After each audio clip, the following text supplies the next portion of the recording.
Vaksin merupakan upaya penting untuk melindungi tubuh manusia dari infeksi mikroorganisme, terutama virus, yang perannya sangat terasa pada masa pandemi COVID-19 melalui program vaksinasi yang luas. Selain COVID-19, berbagai jenis vaksin telah dikembangkan untuk mencegah beragam penyakit menular yang disebabkan oleh virus, bakteri, dan mikroorganisme. Penyakit infektif sangat dipengaruhi oleh cara hidup mikroorganisme serta respon tubuh manusia, sementara mikroorganisme sendiri dapat hidup bebas atau parasit dan ditemukan di berbagai lingkungan.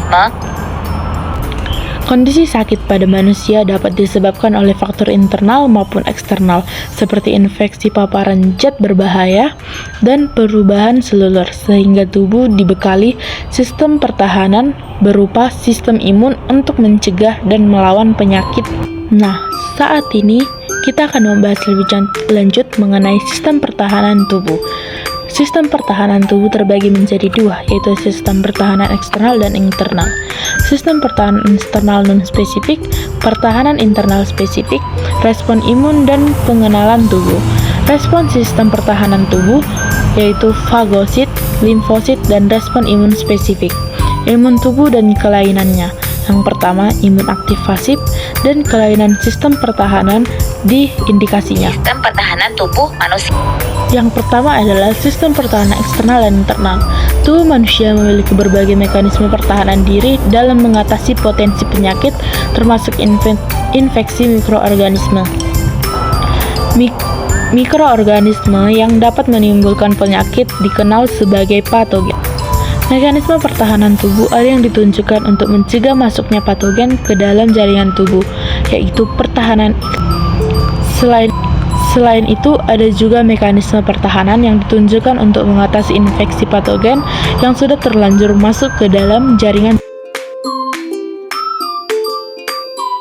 Pertama, ada pertahanan fisik. Lapisan pelindung permukaan tubuh seperti jaringan epitel pada saluran pernapasan dan pencernaan berfungsi sebagai penghalang fisik yang mencegah masuknya patogen dari lingkungan luar. Yang kedua, pertahanan kimiawi. Pertahanan kimia tubuh dilakukan melalui sekresi zat seperti asam lambung lendir dan enzim lisosim yang berfungsi menghambat dan menghancurkan patogen yang masuk ke dalam tubuh.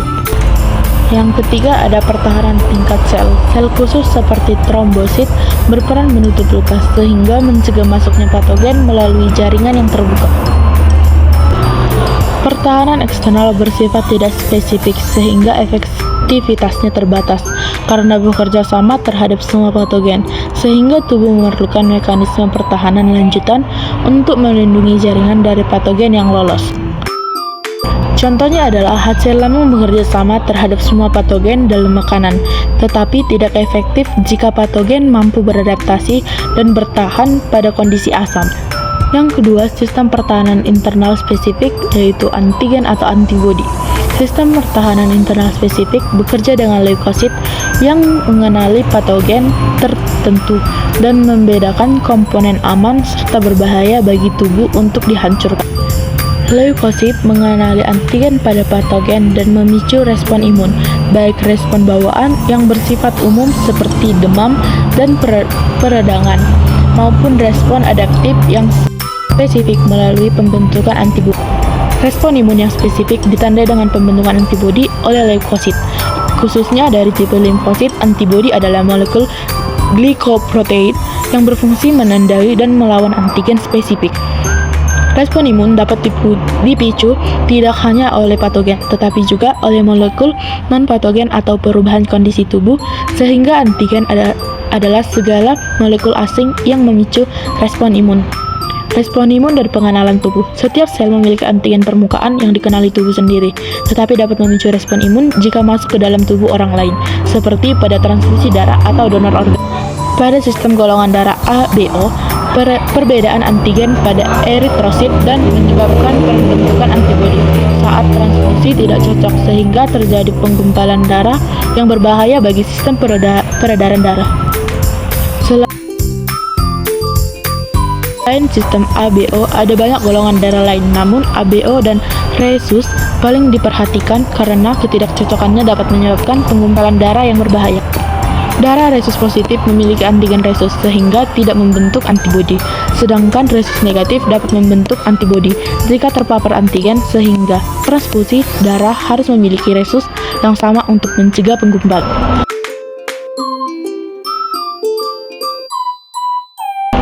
Komponen sistem pertahanan tubuh. Leukosit merupakan komponen utama sistem imun dan secara umum dibagi menjadi dua jenis, yaitu fagosit terdiri dari neutrofil dan makrofag. Yang kedua, limfosit terdiri dari limfosit B dan limfosit T. Fagosit adalah sel pemakan yang menghancurkan patogen dengan mencernanya, dibentuk di sumsum tulang, beredar melalui darah dan limfa, serta umumnya terdiri atas neutrofil dan makrofag.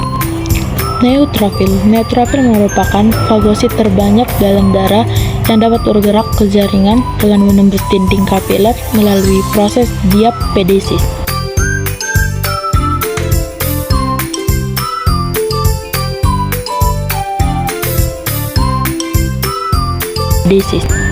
Neutrofil menghancurkan patogen dengan cara fagositosis, yaitu menangkap, memasukkan, lalu mencerna patogen menggunakan enzim dalam lisosom.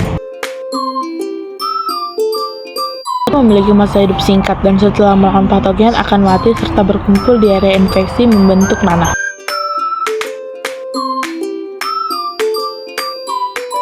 Tulang dan diarahkan ke lokasi infeksi oleh histamin, zat kimia patogen atau antibodi melalui proses kemotaksis.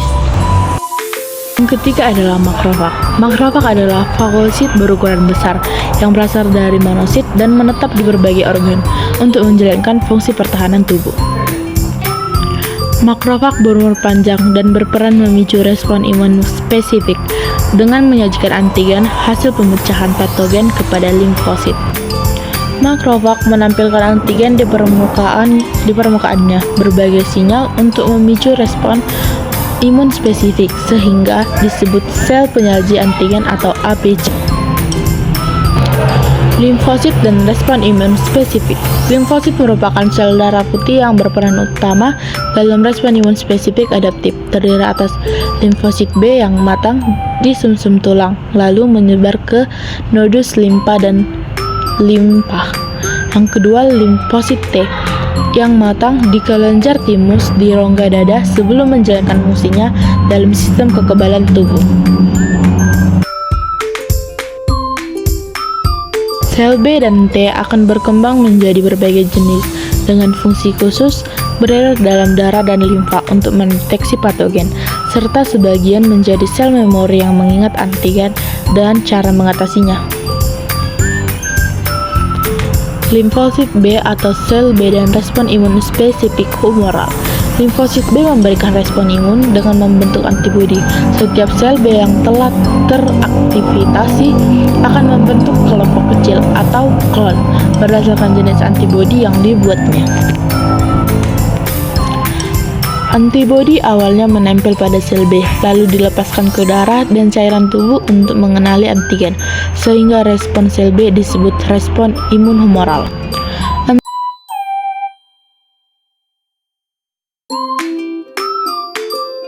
Antigen mengaktifkan sel B menjadi sel plasma penghasil antibodi dan sel B memori, di mana sel memori memungkinkan respon lebih cepat dan kuat saat antigen yang sama masuk kembali. Antibodi adalah protein imunoglobulin berbentuk huruf Y dan ujung yang dapat mengenali antigen. Memiliki banyak variasi dan terdiri dari 5 jenis utama, yaitu IgA, IgD, IgE, IgG, dan IgM.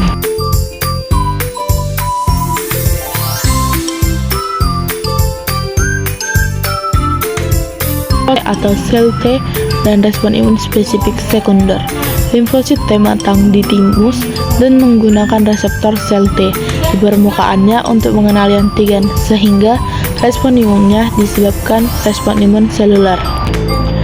Sel T aktif tidak hanya mengenali antigen tetapi juga mendeteksi sel tubuh yang terinfeksi virus atau mengalami perubahan menjadi sel kanker. Kemudian menghancurkan sel tersebut untuk mencegah penyebaran infeksi dalam pertumbuhan abnormal. Saat infeksi sel T mengenali antigen akan memperbajak diri, berdiferensiasi menjadi sel T pembantu dan sel T pembunuh, serta sebagian menjadi sel memori untuk respon lebih cepat saat infeksi yang sama terjadi kembali. Sel T pembunuh mengenali sel tubuh yang terinfeksi, menempel padanya, lalu melepaskan zat beracun untuk membunuh sel tersebut beserta patogen di dalamnya. Imunitas dan kelainannya. Imunitas adalah kemampuan tubuh melawan infeksi patogen yang dapat bekerja secara alami maupun dibantu melalui tindakan medis seperti imunisasi. Yang pertama ada imunitas aktif dan pasif. Saat tubuh dalam kondisi sehat serta imun bekerja optimal dengan pertahanan eksternal yang mengurangi masuknya patogen dan pertahanan internal yang melawan patogen yang lolos.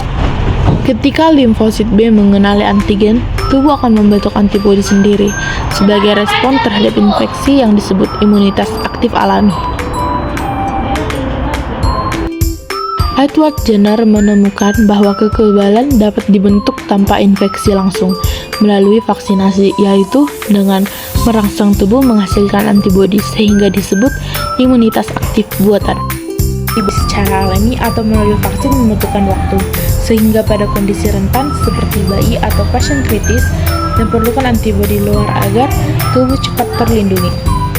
Imunitas pasif adalah kekebalan yang diperoleh dari antibodi luar tubuh dan tidak bertahan lama karena tubuh tidak memproduksinya sendiri. Contohnya, bayi mendapatkan antibodi dari kolostrum dalam ASI ibu, sedangkan pada pasien kritis atau dengan daya tahan tubuh lemah, antibodi dapat diberikan secara buatan melalui donor plasma dan orang yang sehat. Kelainan sistem imun, sistem pertahanan dan indikasinya. Sistem imun dapat mengalami gangguan akibat infeksi, faktor genetik, atau kelainan lain, sehingga tubuh menjadi lebih mudah terangsang penyakit.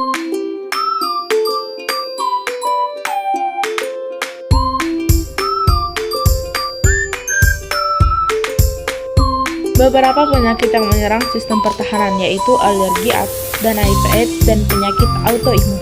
Yang kedua, alergi. Alergi adalah reaksi imun berlebihan terhadap zat yang sebenarnya tidak berbahaya, ditandai pelekatan histamin yang menimbulkan gejala pilek, gatal atau sesak napas, dan zat pemicunya disebut alergen.